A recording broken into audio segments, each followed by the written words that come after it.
एक छोटे से गांव में रमेश नाम का एक गरीब किसान अपनी पत्नी सुनीता के साथ रहता था। रमेश के पास कुछ मुर्गियां थीं, जिनसे मिलने वाले अंडों को बेचकर वह अपनी जीविका चलाता था।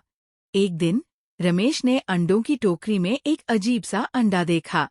यह अंडा बाकी अंडों से बहुत अलग था। वह भारी था और हल्का सुनहरी रंग लिए चमक रहा था।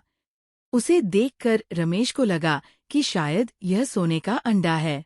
थोड़ा संकोच करते हुए वह अंडा लेकर रमेश बाजार गया और एक सुनार को दिखाया।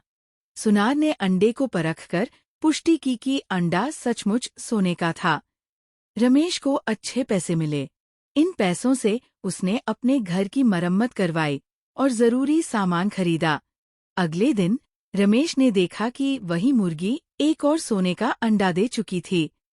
अब वह हर सुबह बाजार जाकर सोने का अंडा बेचता और उसकी कमाई बढ़ती गई। धीरे धीरे रमेश का जीवन आरामदायक हो गया और गांव में उसकी अमीरी की चर्चा होने लगी। लेकिन अब रमेश के मन में एक और ख्याल घर करने लगा। उसका लालच बढ़ने लगा। उसने सोचा, ये मुर्गी मुझे हर दिन एक अंडा देती है, लेकिन अगर मैं इसे एक बार में मार दूं तो सारे अंडे एक ही बार में मिल जाएंगे। फिर मुझे रोज का इंतजार नहीं करना पड़ेगा।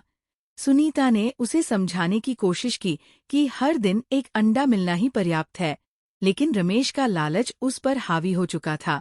आखिरकार एक दिन उसने मुर्गी को मार डाला और सारे अंडे निकालने की कोशिश की। लेकिन जब उसने मुर्गी का पेट देखा तो अंदर कुछ भी नहीं मिला। न कोई सोने का अंडा, न कोई और दौलत। रमेश को अपनी गलती का एहसास हुआ, लेकिन अब बहुत देर हो चुकी थी। उसकी अमीरी का स्रोत हमेशा के लिए खत्म हो चुका था और वह फिर से गरीब हो गया। कहानी की सीख: लालच इंसान को अंधा बना सकता है और उसे वो भी खोने पर मजबूर कर सकता है जो उसके पास पहले से मौजूद है।